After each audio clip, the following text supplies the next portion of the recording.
This is going to be the only thing Danish in my presentation. I listened all morning. I didn't understand a thing. Just snippets and bits. So I might run into some problems with some of you. At least I expect that. The title, Economic Growth and Benefits for Standards on Society. If you tell an economist to say something about economic growth, a very special thing will happen. That is, he will whisper growth accounting study. And then launch into a lot of math for a very long time and discussing different advantages and disadvantages of certain databases and how to decompose certain fractions of something. That is not very helpful, I guess, in this context. What I rather will do is, I will talk about that in the end of this session, but I want to take a little detour, or actually not a little detour, but a very substantial detour, and highlight what we know about the effects of standards on economic growth and how we could go forward and try to know more or to be more precise about what we mean when we talk about the impact of standards. Okay. Some background, maybe. Why is it worthwhile to talk about it anyway? And what do we know? I said, what are we relatively sure about when we talk about standards? One thing is the relation of standards to diffusion. That has been covered by a lot of studies, and that is, in a way, let's say, established. The other thing that is not so common is standards as a source of knowledge. The relevance of sources of knowledge of standards, that doesn't come up in a way. So most of the time people will talk about standards in a sense that is close to regulation, self-lawmaking, industry policy, some other sort of policy, but rarely it's been talked about standards as source of knowledge. With patents, that's completely different. I'm doing two things. Actually, I do standardization research. The other thing I do is usually I do innovation indicators. And what we do with innovation indicators, we count patents. And what patents represent for us is innovation or knowledge about innovation. Trying to get standards into that context is extremely difficult. We tried 2 or 3 times. Discussing with colleagues from indicators about the role of standards as sources of knowledge. And it was very, very painful to implement that as an indicator. Actually, I will show you later that researchers are perfectly well aware of that. They're very much aware of the source of knowledge that is in standards, but researchers tend to somehow forget about that. Another thing which makes the growth accounting part very hard is the indirect effects of standards. Standards are, and I will show that too, mostly related to things that have to do with worldwide procurement, opening markets, and not so much with turnover. If you are trying to maximize your turnover as a company, standardization is, maybe let's put it like that, not the first choice that you would do. If you want to open up a market, that's pretty much different. Now I'll show that too. Another thing, I think a new method is the new approach, right? Ah, okay, good. In terms of the new approach and a lot of harmonization, those who are in economics will know if we cannot establish the source of what we want to account for, it's very hard to do the math, because it's like, if we look at, let's take Germany. I think 80% of newly produced standards are harmonized standards. In Great Britain, that's, I think, 90%. So how should I disentangle that to do some growth accounting? I don't have variance, again, for the economists of us. That's a big problem. So the harmonization makes growth accounting extremely difficult. And there is no real solution to deal with that. And finally, if we talk about the impact of standards, we also have to talk about impacts that are below the macroeconomic level. For reasons that have less to do with math, but have a lot to do with understanding. That relates to the indirect effects, that relates to the knowledge source part, but that's all on the micro level. We cannot see that on the macro level. Big table. I have two big tables. I'm very sorry about that, but that's really seminary, as we say. This is basically the economic functions of standards according to Swan, according to Blind, who modified it a little bit. But that's what, when we talk about this, this is what we're really looking at if we look at standards. And one thing that you might realize is that there is no word of, there's this type of standards. And that, again, keep that in mind, that there's different types of standards, and those different types of standards have different economic functions. You will not find them as pure compatibility standards. Every compatibility standard is in itself a little bit of a terminology standard, is a little bit in itself a measurement and testing standard. But as an archetypical framework, you can take different types of standards and then put to those different types of standards certain positive and also, you would have to say that, negative effects that they can have on companies, on the economy at large, and then by consequence also on society. There's a little bit of jargon over there. I will not go through all that. Maybe two things that might not be that well established among non-economists is the word transaction cost. Transaction cost basically is the cost of trading. So that might, in the broadest sense, include the cost of putting up contracts. That for us is transaction cost. For lawyers, that's their bread and butter. For us, that's just transaction cost. So you have to pay the lawyer. Okay. But that is reduced if you use standards. Also, if you look at procurement, if you, and that's maybe, there might be disagreement here, but if you have a reference to a standard in a procurement document, you can sort of take that as a kick-out criterion in procurement, and you can reduce risk, and more precisely what you can also do, you can establish a product procurement process that is in a way safe into the future. Because you can say, well, that standard is going to be around in the version that I have it now, if it has been released yesterday, at least for 5 years, and most likely more than 5 years. So you will always have some reference frame where you can say, I want to have my parts manufactured in that way according to that standard. Okay, so the standards are sticking around. That table, that's in the slides, you can look at that. I will not go into the details, but the main idea is there's different types of standards and they have different economic functions. And those can be good and be bad. And of course, the role of policy in that context, and also the role of industry, is to maximize that side, the positive side, and minimize or maybe eradicate the negative side. That's basically the policy aim when it comes to the different functions of standards in terms of economics. Yeah. Okay, where there's light, there's shadow, and regarding innovation, like I said before, there is this diffusion effect, and for those who are not into innovation economics like I am, we have a very precise notion of what innovation is. Innovation is not invention. That is a completely different thing. Innovation is if invention is put to the market in a nutshell. Okay, there's different forms of that too, but if we talk about diffusion of innovations, we are really meaning that as a central point in innovation. And innovation that is not diffusing is, in a way, that's maybe a little bit philosophical, not an innovation, okay? Because there's no diffusion behind that. And standards can promote that diffusion. And there's a nice picture by Swan that is the big canopy that that comes from the standardization tree, as it calls it. So if you have one technology and then you have a successor technology, if it's patented technology, you just have one successor technology.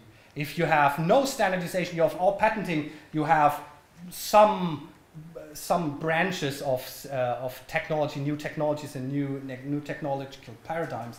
But if you have standardization, what you get is you get few branches, but those few branches actually, and that is the platform part and the network effects part, they have a lot of solutions fixed to them. What we generally talk about is platform technologies. A good example maybe is GSM. Another example is USB, which again is not that much of a good example because it's not a formal standard, but think in that terms. If you have a platform, then you can have competition on that platform, not for the platform. That is being dealt with standardization. There is no more competition for what the platform is going to be, but competition is happening on the platform itself. And competition on the platform by a step or by enabling entry of smaller firms will, in the net effect, promote innovation. Another thing that standards can do is establish trust. What I'm thinking about there is everything that has to do with quality and safety, minimum requirements for health, for environment. If we have user needs in standards, that's a good thing. It's not always the case, but that's something that you want to have. If you have user needs in standards, you will have some issue of trust. And that is also the element that can make standards enable the diffusion of new technologies. So if you have, for instance, a certificate for something, for a new technology, like in Germany that currently is e-mobility. Everyone is talking about e-mobility. If you have a certificate for e-mobility, that can, in the end, increase trust on the demand side, and by that, further the diffusion of innovation. Okay, that was the light part. That would be the shadow part. A standard is a consensus. That is in itself a nice thing, but it might be a disincentive for some to participate in standardization, namely that would be the leaders in a technological field. Do we have some empirical evidence for this? Yes. Actually, if you look at the patent intensity of a company, patent intensity is the number of patents divided by the number of employees. And if you look at the patent intensity and the probability that a company with a certain patent intensity will participate in standardization, this looks like that. It starts low, it goes up to a certain point, and then it goes down again. What does that mean? That means that those companies that are very, very active in technological innovation, in patenting, they don't go to standardization. It sounds counterintuitive, but there's data that supports that claim. Other thing, if you have very technology-specific standards, that is a disincentive to to innovation, not necessarily in the short run, but most importantly in the long run. Okay, that is, and there is discussion: is GSM, is that a technology-specific standard, or isn't it a technology-specific standard? That depends on the individual technology. But what is always the case, if you're linking a standard too much to one technology, you will not have what I just recently been referring to, that huge standardization, that technology tree, that canopy that has many branches and that nice effect of competition on a certain platform. The other thing, logins, that is usually referred to in economics, and that's maybe one of the biggest problems that some people have with standardization, is that standardization can produce some inertia, meaning that technology switches do not occur that fast. Is there an example for that? Yes, for the ICT people among us, IP version 4. IP version 6 has been rolled out, I guess, officially rolled out 2 weeks ago. IP version 6 is not a formal standard. Even by the IETF regulations, it's not a formal standard yet. Well, is that due to the fact that IP version 4 standard is working that good, so no, there is no need to switch unless there is so much pressure, in that case that's technical reasons, that we have to switch, and is that a suboptimal state? So could we have more innovation if we had less prescriptive standard, or if we had less of a standard that is too good? So standard too good can actually be so good that it, in a way, hinders the new standards to come on. Okay, I mentioned the role of standards in R&D. And I was saying that there is certain knowledge sources and that standards can have for research and development. And that is something that only roughly has to do with economic impact, but you will later see that R&D is one central aspect that we use if we talk about this growth accounting study or this macroeconomic calculations that give us the impact of standards on economic growth. And if you look closely, again, we find we have different types of standards, and those different types of standards have different effects at different stages in the development of a new field. Example, nanotechnology. I invite everyone to, at home, take out the nanotechnology standards roadmap plus the standards that have already been established and check for the succession of semantic, measurement, testing, interface, and quality and safety. With quality and safety, it might not work that good, but with first two, semantic and measurement and testing, that really is a succession. And I'm personally involved in standardization of ambient assisted living, which is something between home automation and technology for the elderly. And we exactly, without agreeing on that, we follow exactly this path. Okay, there is a certain succession to that. If we now think about that, certain types of standards have certain economic effects, and certain economic effects, again, are important for certain types of researchers. Where does it lead us? It basically leads us to two things. That is, certain stages of standardization are more relevant for certain type of researchers. And what you see here, basic, oriented, applied, experimental development. What you can see is basically the knowledge content in patents. If you just look at the gray bar going up and the black bar are the standards. That's the relative relevance that those different communities, basic researchers, applied research, and experimental developers, put to different sources of knowledge.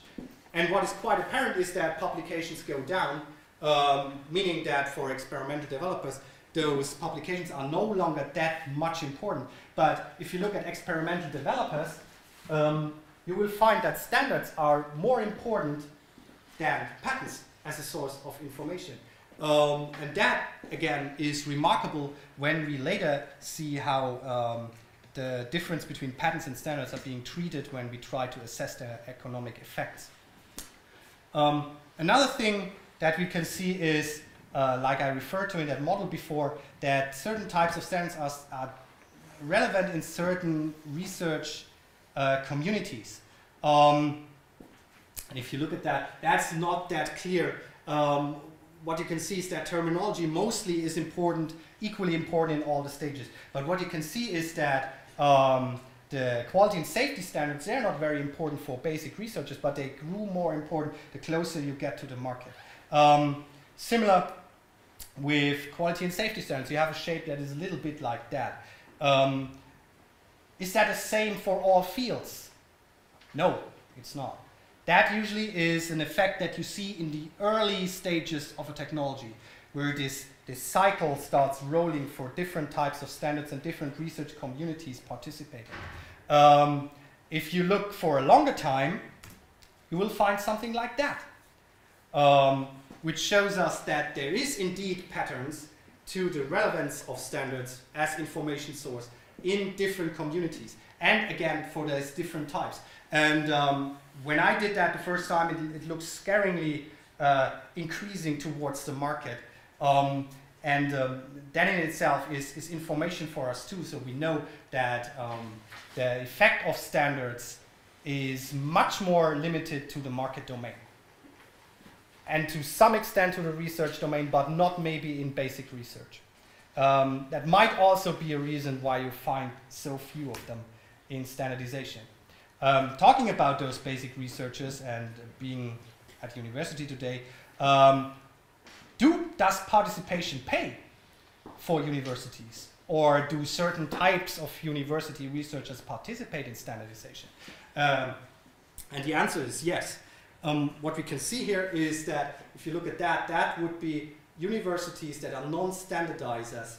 That is, they are not actively participating, and the distance from the middle ground here is the amount of cooperation that they have with different other types.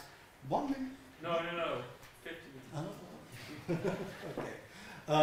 That they have with other types of organizations. And what you can see is that those universities that are active in standardization, there's maybe a correlation, maybe a causation, we don't know. But those are indeed more active in collaboration with other organizations in R&D. Okay, there's two hypotheses for that. I will not go into the details. One is that you say, well, the big companies draw in those universities that are important for them as a source in standardization, so they are pulled into the standardization process. The other one is, well, those universities, they are self-selecting themselves into that process by saying, well, where am I going to meet those big multinational companies? In standardization. So that is a networking activity, and that may be that effect over here. But again, there is an impact on the R&D level that is determined by standards. Hold that thought, so that standards have an impact on R&D. Okay. But do standards also have an impact on companies? We're going to have another presentation on that. Just briefly, what we did is a study in the ICT standardization sphere, where we asked companies active in formal standardization about the relative impacts standards have on different types of activity. And those who are very observant will see that they all value formal standardization much higher than informal standardization and much higher than proprietary. That result is a little bit inconvenient, so what we did is actually we were ranking the different types of impacts that standards can have on companies by the range that they have from proprietary standards. That is, where is the relative impact compared to proprietary standards? That's a misword in itself, but proprietary solutions, where is that impact the highest? And what we find is everything that has to do with production cost, everything that has to do with worldwide procurement, globalization, and those are all very indirect things. So usually what we get that question very often from companies. So can you calculate the cost-benefit ratio of standards? The answer is no, we cannot. Why? Because of that. And why? Again, because of this. Okay. There's very little going on in the impact dimension of profitability and turnover. So that means that those standards, and that's not even differentiated by different types of standards, that's just standards having different impacts for companies and different strategic elements to them. Okay, knowing all this, okay, knowing all what I just told you, the link between R&D and standardization, the link between impacts on the micro level and standardization, innovation and standardization, different economic effects, what does it boil down to when we discuss the question of the impact of standards on economic growth? And it boils down to this.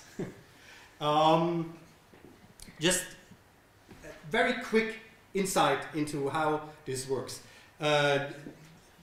Long ago, a person named Robert Solow found out that most of economic growth can be explained by two things: labor, capital, and a residual, which is fondly being referred to as the Solow residual, which is, as he termed, well, if it's not labor and if it's not capital, what must it be? Oh, it seems to be technology. Great. Okay. That was okay for a while, but then came all that thinking about knowledge-intensive industries and knowledge as an important factor in producing new products and services and new knowledge and so on. And then we started to disentangle this, what this solo residual that rests that error term and disentangle that into technology, later even into human capital, but I will not go into the details of that. And if we talk about technology and try to disentangle the technology effect on economic growth, we find those four, that is our addition here, but we find those four different aspects. That is, you can either have foreign technology licensed into your country, and that has a certain effect on growth, or you can produce your own technology and innovation, protecting it, that's the patents and R&D thing, and ultimately you want to have diffusion. And that is where standards come in. That actually is the point where for the growth accounting part, standards come in. Problem is now, how do we account for that? That looks plausible, I would say. And we account for that, that's the only math we're going to have. It's very little, I marked the important stuff red, so we see immediately what's it all about. Growth accounting takes into consideration the impact of standards on economic growth by one thing, and that is the stock of standards. So there is no consideration of different types of standards. There is no consideration of the impact of standards on R&D. There is no consideration of platforms. There's no consideration of the knowledge source. The knowledge source, actually, if we talk about that, the knowledge source is, where is it? Here. Okay. In the patent plus, where's the okay, there is no foreign technology in there. But if you would put foreign technology in there, that would be the knowledge part. And that is all not accounted for. Okay, so we shrink all that knowledge that we have about the impact of standards on growth, we shrink that down into that number, which is the stock of active standards. So now, those who are in standardization know, and I mentioned that, 90% of new standards are harmonized. What does that mean for that term? What does it tell me? It tells me not that much that we want it to tell us. I'd be very careful formulating that. It tells us something because in relative terms, the math will work out that in relative terms it will tell us something. But I think it's not telling us enough. Not go into the details there, just to round it up. What do we find if we do that, what I just showed here? We find two things. One is, yes, we have an impact of standards on economic growth. Yeah, okay, that's good. But what some people do not like to hear is that this impact is the highest in mature industries. And now, okay, very observant economists will instantly scream endogeneity. Those industries became mature because they use standards that much, and then you have this cycle between standards and maturity going. That cannot be disentangled with that kind of data. But it can be, but not with that kind of data. The other thing is, in the high R&D intensive sectors, standards do not play that much of a role. There is one exception, and that exception is ICT. Okay, I'm going to still show that. If you just look at the numbers, not the ones in brackets, but the ones above those in brackets, and you look at the complete model, that is UK and Germany, and you look, that is basically the impact of standards on growth. It's not the percentage, you have to do something to it to make it a percentage, but that is the impact in total. That is the impact in ICT. Okay? The impact in ICT, or the impact of standards on growth in ICT is as large, if not larger, than patents. And those knowing what's going on in standardization and patenting and technology, they will know that this in itself, that is a hot issue. Okay? But generally, standards have more of a growth-inducing effect in mature, not low-tech, but mature industries. Okay, I have to present that because that's what you want to take home. That is the bottom line that you would get after a lot of math if you would do that in a classical sense. And the important column is over here. That basically is the contribution of standards to economic growth in percentage. And you can see that is done for a couple of countries. There's also one CBR. Okay, no overall significant contribution, at least on the prior elasticities, but that's very precise. For selected industries, also ICT, if I remember correctly. But in total, there is an effect. What you can do now is you can take your C plus E plus G plus X minus M, which is a gross domestic product, and calculate some number in the millions that will tell you about the contribution standards have on economic growth. But that should not be the ends all to what we can do with that. And so I took the liberty of having some prospects for future research when we are talking about the impact of standards on growth. And one relates to, and that will be very nice for my colleague over here, who will follow up, microeconomic analyses. You cannot do that, or you can do that like it has been done before. You can do your growth accounting study, you put in the total stock of standards, and that's it. But for understanding and getting into that part that I just referred to, the endogeneity part, you have to look at the micro level. The other thing, which is it's ambitious, okay? When I was talking about the functions, the different functions of standards, I also said that you will not find them as pure types in the wild out there, but usually they will be a mix of those different aspects that each standard have: compatibility, interface, information, measurement, testing, quality, everything. But we should take that into account. So we should try to have some differentiation between what those standards do, and try again. What do we try to do with growth accounting? We try to make the residual smaller. We try to make that what we can explain larger, and the residual, the error that we make, we want to make that smaller. Okay, and that should be done by having a deeper look on what standards can do. Open data.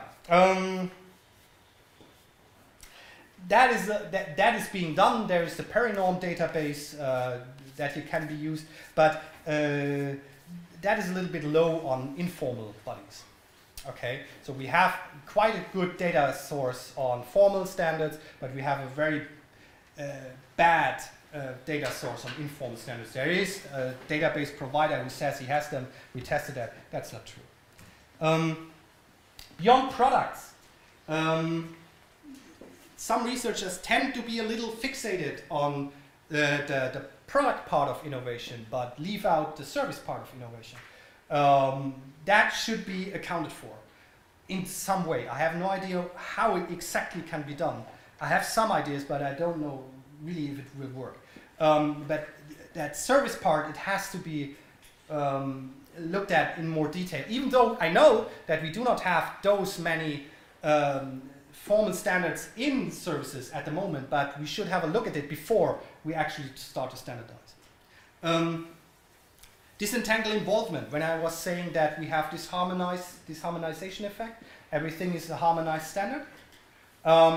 We tried in an explorative study to look at the work items, who launched the work item, to somehow attribute the source of a standardization activity to a certain country, which involved going into archives and looking at paper, real paper. So there's no the really dirty database work. It's not even database work. That's beyond database work. That's really, and we didn't manage. Okay, we tried to reach out and say, well, could you somehow record what country came in with that work item, and record that somewhere. It's not that big of a deal. Just record that. And we hope that this call will be heard someday. Conceptual framework, that's rather technical. General equilibrium models, multi-level modeling, that I leave that to colleagues of mine who are interested in that. I can have a discussion with you on that. But what I basically want to have is a model that consolidates the micro and the macro level to have a better understanding. And what we do, in order to just talking about it, we try to do it, is that we are launching in autumn. We're going to launch a panel, which will be Deutsches Normungspanel, or German Standardization Panel, where we will survey like in the community innovation survey that is done in Germany, that is, we survey the same companies over and over again on certain aspects that have to do with standardization, including how much do you put into standardization in terms of resources? What are expected goals? Do you achieve those goals? A lot of things that we try to do and then try to put that up. And that's a starting activity that we are now starting in Germany. And we hope that one day we might extend that activity to a European level and help us to shed more light on the nebulous formulation of the impact of standards on economic growth. And that's it for me. Thank you. Was I in time? I hope so.